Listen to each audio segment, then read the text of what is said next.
guys, ating pasalamatan si Ma'am Arlene Romantico. Ito ay napakabait na tao guys. Ilang beses na nagbigay sa akin noon para maibigay ko na mga tulong, para maibili ko sa mga tinutulungan ko. So ito ay hindi ako nanghingi sa kanya guys. So ito ay nagchat sa akin na magbibigay sa akin ng pera para pambili ko na naman ng mga grocery para sa mga tinutulungan, no. So ito ay nagbigay si Ma'am Arlene Romantico. So pati ang anak ko binigyan niya ng pera. So ang anak ko ay grabe pa, tuwan-tuwa niya guys. Pero ang sabi ng anak ko, kaysa kunin na lang niya na maging pera niya, pero ang sabi niya sa akin ay, Mama, ipadala mo ito kay grandfather, sabi niya ganon, no.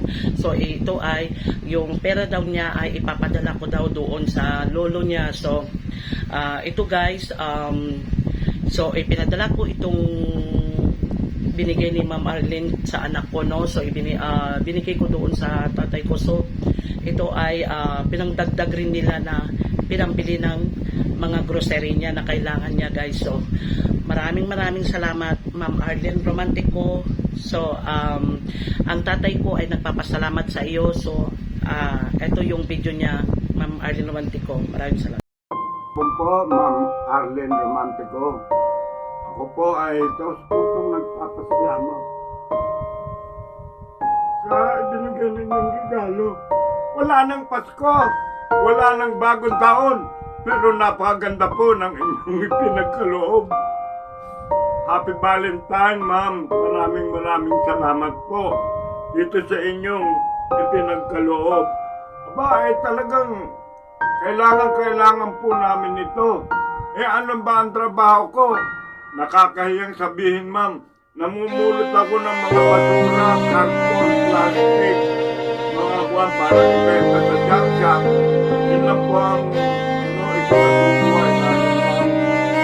Marami pong salamat sa napakapulit sa looban. Ang Panginoon ito na ang bahalang gumagustuhan niyo, Ma'am. Maiwanan po tayo. Napakalaking bagay po ito sa akin. Kape. Mahilig po ako dyan. Kape. Kahit na anong oras, kahit hindi ako kumain, basta meron po kape, Ma'am. Kaya inuulit ko po, wala po akong ibang masasabi kundi Ma'am Arlene, maraming salamat po. Matitigman ito ng aking mga apo. Yun po, napakaganda po nito. Kahit na walang Pasko, wala kami nung makain ng Pasko, nung bagong taon, wala. Pero ito po, Valentine. Napakaganda po, Mami, na binigay niyo sa amin. Ang Pasko at bagong taon, nawawala po, bumubukas na. Pero yung pong Valentine, puso, Ma'am, yung puso niyo nagpudyok upang tulungan kami. Kaya maraming